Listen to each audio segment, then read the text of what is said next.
ఒకటే, ఈ పంపులు వెంటనే ఆన్ చేయండి.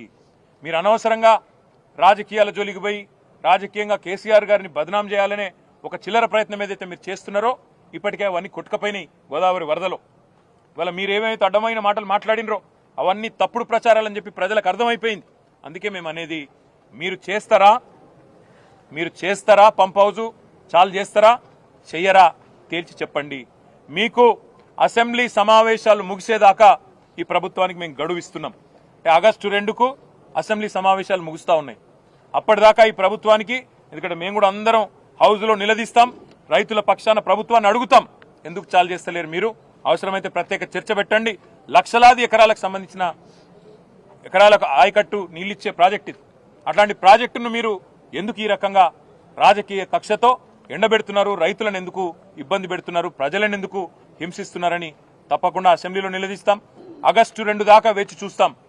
మీరు గనక ఆగస్టు 2 లోపల నిర్ణయం తీసుకొని పంపులు ఆన్ చేయకపోతే, నీళ్లు ఎత్తిపోయడం ప్రారంభించకపోతే 50,000 మంది రైతులతో మేము మా కేసీఆర్ గారి నాయకత్వంలో, మా పార్టీ నాయకత్వంలో మేమే వస్తాం, పంపులు మేమే ఆన్ చేస్తాం, రైతులకు ఎట్లా నీళ్ళు ఇయ్యాలో చూపెడతామని చెప్పి కూడా మా పార్టీ తరఫున చెప్తా ఉన్నాం.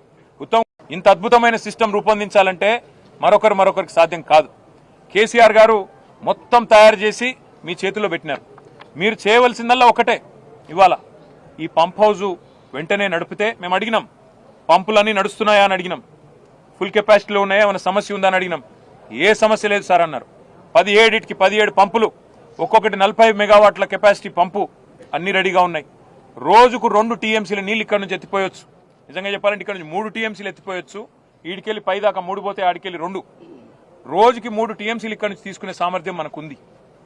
కానీ కేవలం రాజకీయపరమైన నిర్ణయం లేకపోవడం వల్లనే పాపం ఇంజనీర్లు ఏమీ చేయలేని అవస్థలో వాళ్ళు ఉన్నారు.